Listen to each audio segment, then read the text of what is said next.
बच्चों, आपका स्वागत है 12th क्लास की एनवायरमेंटल साइंस की क्लास में। आज हम चैप्टर 2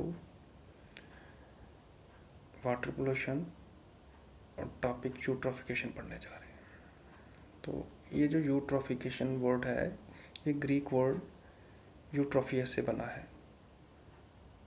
इसमें यू का मतलब वेल और ट्रैफिन का मतलब नरिश होता है।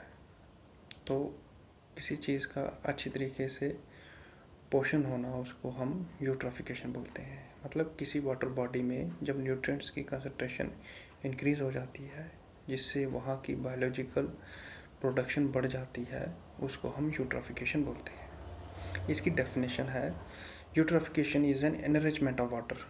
तो मतलब पानी के अंदर न्यूट्रिएंट साल्ट्स जब इंक्रीज कर जाते हैं और उससे क्या होता है, उस इकोसिस्टम की प्रोडक्शन बढ़ जाती है। अलगी, एक्वेटिक प्लांट्स जो हैं वो बढ़ जाते हैं, उनकी ग्रोथ बढ़ जाती है, उनकी पॉपुलेशन इंक्रीज़ कर जाती है और इसका इफ़ेक्ट फिशेस पे पड़ता है और पानी की क्वालिटी पर पड़ता है। तो इसी को हम यूट्रोफिकेशन बोलते हैं। ये डेफिनेशन OECD ने 1970s में दी थी। इसके बाद 1993 में डॉक्टर स्कॉट निक्सन ने यूट्रोफिकेशन की डेफिनेशन दी। तो उस डेफिनेशन में उन्होंने ये बताया कि जब भी किसी इकोसिस्टम में ऑर्गेनिक मैटर की कंसंट्रेशन बढ़ती है, उसको हम यूट्रोफिकेशन बोलते हैं। अब ये जो ऑर्गेनिक मैटर है, ये न्यूट्रिएंट्स की वजह से इंक्रीज़ करता है। ये यूट्रोफिकेशन का जो प्रोसेस है, ये वाटर बॉडीज़ में जैसे कि लेक्स हो गई, एस्चुरीज हो गई। एस्चुरीज जो हैं, जब फ्रेश वाटर रिवर सी के साथ मिलता है, तो जो बीच का एरिया होता है उसको हम एस्चुरीज बोलते हैं। यहाँ के जो आहिस्ता चलने वाली नदियाँ हैं, उनमें जब न्यूट्रिएंट ज़्यादा बढ़ता है, उससे क्या होता है, प्लांट की ग्रोथ इंक्रीज़ होती है। तो ये प्रोसेस जो है हमें लेक्स, एस्चुरीज और स्लो मूविंग स्ट्रीम्स में ज़्यादा देखने को मिलता है। और जब ये प्लांट की ग्रोथ ज़्यादा इंक्रीज़ करती है, जिसे हम मतलब सवाल जो है वो ज़्यादा आते हैं। सवाल मतलब जो हम पहाड़ी लैंग्वेज में हम जिसे बोलते हैं, उसे बोलते हैं हम एल्गल ब्लूम। ये मैं आपको एक पिक्चर दिखाता हूँ एल्गल ब्लूम की। ये जो पिक्चर है, ये चाइना के किसी वाटर बॉडी की है। तो यहाँ पे आप देखें, ये किंगडाओ कोस्ट है ईस्टर्न चाइना में। तो वहाँ पे न्यूट्रिएंट्स इस कदर वाटर बॉडी में उनकी इंक्रीज़ हुई है कि सरफेस के ऊपर खाली एल्गे ही दिख रहे हैं। इसी को हम क्या बोलते हैं, एल्गल ब्लूम।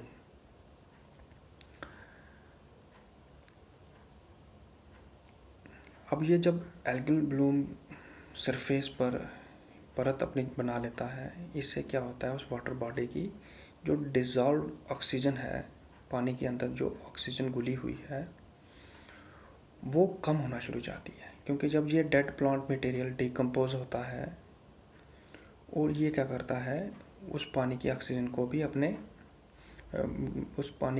को भी कंज्यूम करता है। और जब ऑक्सीजन लेवल कम होता है, तो इससे क्या होता है, उस वाटर बॉडी में ऑर्गेनिज्म की डेथ होना शुरू हो जाती है। जो न्यूट्रिएंट्स हैं वो कई सोर्सेज से आते हैं। जैसे कि हम जो फर्टिलाइज़र अपने जगहों में अप्लाई करते हैं, खेतों में, लॉन्स में, या मिट्टी के कटाव से जो न्यूट्रिएंट्स रिलीज़ होते हैं, या जो सीवेज ट्रीटमेंट प्लांट्स हैं जो गंदगी साफ़ करते हैं, उनसे जो निकलते हैं न्यूट्रिएंट, तो वो इन वाटर बॉडी में आ जाते हैं। यूट्रोफिकेशन एक नेचुरल प्रोसेस है, लेकिन जब ह्यूमन इंटरवेंशन होती है, तब ये प्रोसेस इंक्रीज़ कर जाता है। नेचर में ये जो प्रोसेस है यूट्रोफिकेशन का, इसको हज़ारों साल लग जाते हैं। क्योंकि एक वाटर बॉडी बनती है, पहले तो उसमें न्यूट्रिएंट की कमी होती है, आहिस्ता आहिस्ता न्यूट्रिएंट्स इंक्रीज़ होते हैं, बायोलॉजिकल प्रोडक्शन बढ़ती है, और कई हज़ारों सालों के बाद जाकर वो वाटर बॉडी आहिस्ता आहिस्ता ख़त्म होके एक लेवल सरफेस बन जाती है। और इस प्रोसेस को होने में हज़ारों साल लगते हैं। लेकिन जब ह्यूमन एक्टिविटी से क्या होता है, ये प्रोसेस बड़ी जल्दी होता है।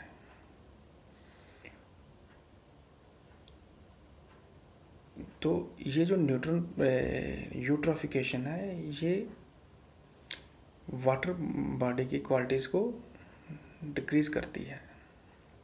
तो एक सर्वे हुआ इंटरनेशनल लेक इन्वायरमेंटल कमेटी के द्वारा, उसमें उन्होंने बताया कि 54% जो एशियन लेक्स हैं, 53% यूरोपियन लेक्स हैं, 43% नॉर्थ अमेरिकन लेक्स हैं, 41% साउथ अमेरिकन लेक्स और 28% जो अफ्रीकन लेक्स हैं, ये सारी की सारी इनमें यूट्रोफिकेशन की प्रॉब्लम है।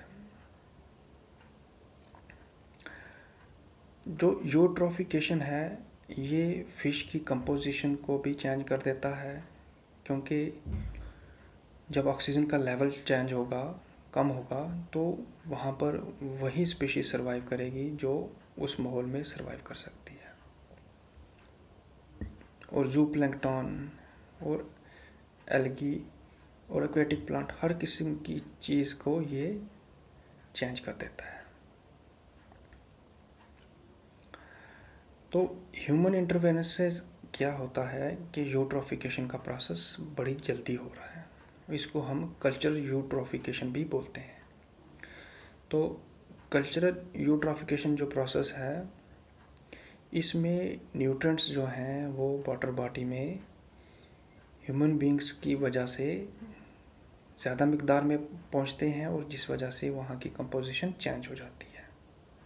और ये 3 फैक्टर्स पे डिपेंड करता है। एक तो जो हम फर्टिलाइज़र्स अपने खेतों में इस्तेमाल करते हैं, जब इनकी कंसंट्रेशन उस वाटर बॉडी में ज़्यादा होती है, तो जब हम अपने खेतों में इस्तेमाल करते हैं, वो पानी के ज़रिए उस वाटर बॉडी में पहुंच जाते हैं या ग्राउंड वाटर में पहुंच जाते हैं और उससे लेक्स में जाते हैं, तो वहाँ पर ये यूट्रोफिकेशन प्रोसेस स्टार्ट करते हैं।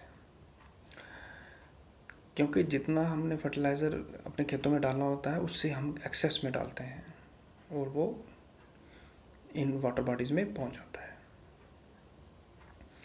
तो दूसरा है जो वेस्ट वाटर्स, जैसे सिटीज़ हैं, तो वहाँ से जो ट्रीट करके हम वाटर बॉडीज़ में दोबारा डालते हैं, तो उसमें भी न्यूट्रिएंट्स होते हैं। तो उससे क्या होता है, वहाँ पे ये एल्गल ब्लूम या यूट्रोफिकेशन की प्रॉब्लम आती है। तो ये सब क्या है, ह्यूमन बींग्स की वजह से है, जिसे हम कल्चरल यूट्रोफिकेशन भी बोलते हैं। अब है reduction of cell purification capacity. अब ये जो लेक्स हैं, इनमें सेडिमेंट्स, ये जो न्यूट्रिएंट्स हैं, ये पानी के साथ ट्रांसपोर्ट होते हुए लेक के बॉटम में जाकर सेटल हो जाते हैं। अब इनकी कंसंट्रेशन वहाँ बढ़ती रहती है, और ये क्या करते हैं, दूसरे पोल्यूटेंट्स और न्यूट्रिएंट्स को अपनी तरफ अट्रैक्ट करते हैं। अब इतने ज़्यादा सेडिमेंट्स की जब कंसंट्रेशन बढ़ती है, और इससे क्या होता है, पानी की जो क्वालिटी है वो और ज़्यादा ख़राब हो जाती है। तो है ये अब फॉर्मेशन मैकेनिज़्म, ये यूट्रोफिकेशन प्रोसेस कैसे होता है। अब यूट्रोफिकेशन प्रोसेस को होने के लिए कुछ फैक्टर्स की ज़रूरत होती है, जिसे हम ग्रोथ फैक्टर्स बोलते हैं, जिससे फोटोसिंथेसिस प्रोसेस होता है, जैसे कि सनलाइट, कार्बन डाइऑक्साइड और न्यूट्रिएंट्स जैसे नाइट्रोजन और फास्फोरस। यूट्रोफिकेशन प्रोसेस में नाइट्रोजन और फास्फोरस ही मेन न्यूट्रिएंट्स हैं, जिनसे एल्गल ब्लूम्स होती हैं। तो जब ये एल्गी नाइट्रोजन और फास्फोरस की जब कंसंट्रेशन बढ़ती है, कार्बन डाइऑक्साइड भी मिलती है और सनलाइट एम्पल मोड में मिलती है, तो ये एल्गी जो है अनकंट्रोल्ड मैनर में ग्रो करना शुरू करते हैं।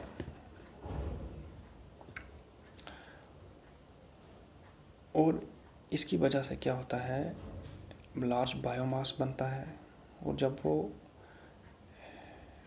उसकी डेथ होती है या मतलब डिग्रेड होने के लिए डिग्रेड होना शुरू होता है, तब क्या होता है, जो डीप वाटर है, क्योंकि उसने तो सिंक करके बॉटम पे ही जाना है इस बायोमास ने, तो ये एल्गी को डिकम्पोज करने के लिए माइक्रो ऑर्गेनिज्म उन पर एक्ट करते हैं, और वो क्या करते हैं, ऑक्सीजन जो है उस इन्वायरमेंट की, उस वाटर बॉडी की, उसको कंज्यूम करते हैं और उनको डिकम्पोज करते हैं। अब जब इनकी डिकम्पोजिशन बहुत ज़्यादा होती है तो वहाँ पर एनाएरोबिक इन्वायरमेंट बन जाता है। अब इससे क्या होता है, जो टॉक्सिक कंपाउंड हैं, अमोनिया और हाइड्रोजन सल्फाइड, ये रिलीज़ होते हैं। अब ऑक्सीजन की कमी से बायोडाइवर्सिटी जो है वो कम होती है, क्योंकि कभी कभार क्या होता है, जब ऑक्सीजन की कंसंट्रेशन बहुत ज़्यादा कम हो जाती है तो काफ़ी स्पीशीज़ की, एनिमल्स की डेथ हो जाती है। और ये तब होता है जब एल्गी का डिग्रेडेशन का रेट ज़्यादा होता है, मतलब कि उन एल्गीज को जो अपनी साइकिल पूरी कर चुके हैं लाइफ की और उसके बाद नीचे सिंक कर जाते हैं, उनको जो माइक्रो ऑर्गेनिज्म डिग्रेड कर रहे हैं, तो वो ऑक्सीजन ज़्यादा जब कंज्यूम कर रहे हैं तो तब ये ज़्यादा चांसेस होते हैं एनिमल्स की डेथ्स के या प्लांट स्पीशीज़ के ख़त्म होने के। और इस गर्मियों में ये ज़्यादा ही होता है, क्योंकि ऑक्सीजन तब कम ही होती है वाटर बॉडी में। तो ये इसके बाद हम दूसरे या तीसरे पार्ट में इफ़ेक्ट्स ऑफ यूट्रोफिकेशन पढ़ेंगे और साथ में कंट्रोल मेजर्स पढ़ेंगे। आज के लिए इतना ही।